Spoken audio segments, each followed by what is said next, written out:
le premier ministre qui topp ci Diomaye serait alité depuis dimanche loolu la ñu le témoin daal di fësal muy l'absence di ki topp ci Diomaye lors du conseil des ministres du mercredi 22 s'est passé inaperçu d'après les informations rapportées par le témoin journal.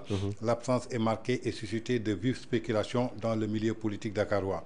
Certains observateurs ont évoqué un malaise au sommet de l'État, voire une brouille supposée entre le président Bassirou Diomaye Faye rentré d'un long périple de son premier ministre, mais selon des sources proches de la primature citées par le témoin, le leader du parti PASTEF serait depuis dimanche en raison d'un problème de santé. Loolu daal la ñuy fësal. Aucune communication officielle n'a toutefois été faite par la primature ni par la présidence. Lii daal le quotidien daal di fësal. En tout cas, la maladie édition du 23 octobre 2025. Kenn du ko ñaanal, comme qu'il n'y a pas encore de communiqué officiel, mais d'après en tout cas les journaux que vous avez cités, apparemment il serait alité.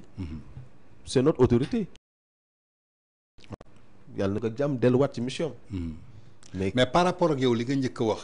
kaa yi gis ko maanaam dafa fësal ni que dafa mel ni koo xamante ni kontaanul. Ah mais xam nga on a en tout cas un premier ministre qui a un caractère assez fort. Et malheureusement aussi pour lui et pour nous lu ko mettre lu ne day feeñ ci ay jëfam. waaw il a ce genre de caractère.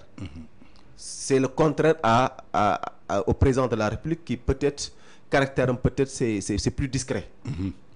Donc li ngay jàng tey ci par rapport ak effectivement ñoom seeni rapport ci li fës mais da ngay gis ne effectivement y a problème. Parce que tudd naa la fi léegi-léegi exemple bi am keroog à la salle des banquets.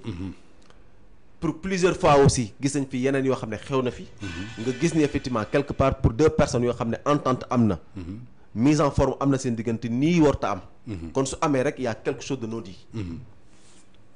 ñoom nag c'est non effectivement deux responsables de l'État. Qui apparemment sont au sommet de l'État. Li ñu war a njëkk a xam d'abord ils sont censés respecter les institutions. Respecter effectivement ce qu'on appelle le protocole qui a été mis en place. Pas pour eux, mais c'est mis en place pour effectivement la considération de l'état de droit et de la démocratie. Donc ñoom li seen wareef mooy effectivement se conformer à ce régime qui a été mis en place. C'est une exigence. Demain ça peut être quelqu'un d'autre, c'est pas les personnes. Donc képp ku fi mën a ne tu es tenu de te conformer à ça si tu te dis républicain. Si tu te dis légaliste. Leneen loo def lu wuteeg loolu tu es tout sauf un responsable légal normal qui est effectivement au respect de ci li nga xam ne donc mooy cëslaay suñu réew mooy nos institutions. Kon ci moom ak ci le président de la République ci doxalin yi nga xam ne ñu ngi koy sentir visiblement ci seen diggante warul. D'accord su amee nag fa mu jëm du neex.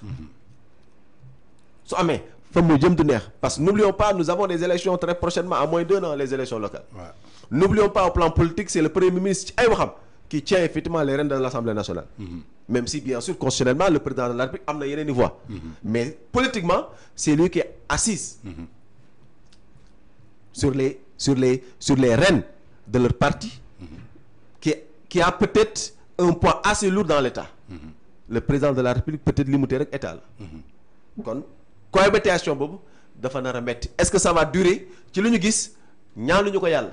Mais ça risque effectivement d'être douloureux encore une fois ñoom ñaar ci seen diggante. D'accord yaakaar naa ni foofu leer na en tant que un professeur ñu gis ni que le président bi mu demee Kenya ku nekk xam nañu bokk ñoom ñoom langue officielle anglais la ñuy làkk pour la première fois nag ñu gis ko mu làkk benn anglais. muy loo xamante ni ñu ngi koy saluer quand même. Parce que mi ngi def ay jéego avec l'arrivée du nouveau ministre des affaires étrangères Cheikh Niang. Tey ci biir anglais boobu dafa am ñoo bëri ñoo xamante ni comprendre ñu ba ñu koy challenge. dama bëgg ñu déglu ji extrait bi rek ñu bëri comprendre ñu woon dañuy jàpp ni que li mu doon wax du anglais. Jomo Kenyatta, Achieng Oneko, Bill Kagia, Fred Kubai, Kangu Kurumba, Paul Kay. Tey en tant que professeur yow tey ban aperçu nga am ci lii parce que sénégalais yi bi ñu koy dégg ak dicton bi ak accent bi parce que ku nekk dafa am accent. Tey man dama jàpp ni que bi muy wax bu doon lim ay héros comme tey ñu ne Sénégal Lat Dior Alboury Ndiaye Mbaba Diakhou Ba Cheikh Oumar Tall Koli Tengala moom ñooñu la doon lim parce que mooy tur yu nga xamante ni moom la doon lim mais dicton bi mu ko doon liree Jomo Kenyatta Fred Kubai Bill Kigiyai Oshenko ak Paul Kay ñu bëri dañ foog ni loolu du anglais tey en tant que un professeur par rapport ak diction bi ak anglais bi man d'abord li may njëkk a saluer il fait des efforts parce que jàngul anglais français la jàng te déjà français bi sax daf ci doon am problème kon tey su demee bay tenir un discours parce que lu ñu ko bindal la mu koy lire mënul am même diction ki nga xamante ne tey jii dafa namp anglais wala yaaru ci wala màgg ci tey loolu ñuy jàngal ci li mais quoi qu'on puisse dire aussi il faut saluer son courage il a été quand même courageux de tenir en tout cas un discours en anglais l'autre aspect aussi c'est quelqu'un qui est quand même apparemment apprécié parce que j'ai écouté Robert Bourgi peut-être qu'il a plus d'informations que nous sur le plan international qui dit apparemment c'est quelqu'un qui est apprécié par ses pairs d'hommes d'État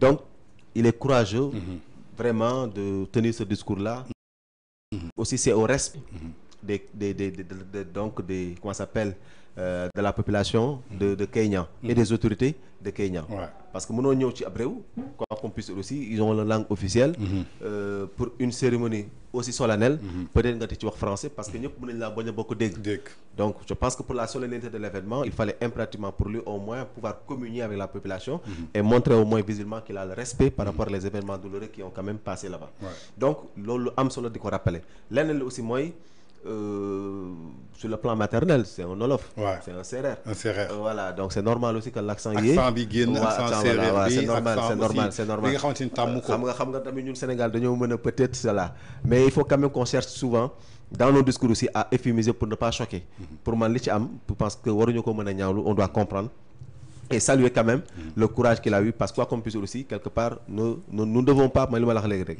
nos institutions nous devons pas en tout cas quelque part les jeter des pierres mais nous devons quand même les protéger surtout pour un événement bi nga xam ne il a quand même à représenter notre pays notre État et le courage qu'il a eu pour tenir un tel discours ça doit être magnifié et non pas quand même être critiqué aussi sévèrement qu'on est en train de le faire donc sur les réseaux sociaux. D'accord en tout cas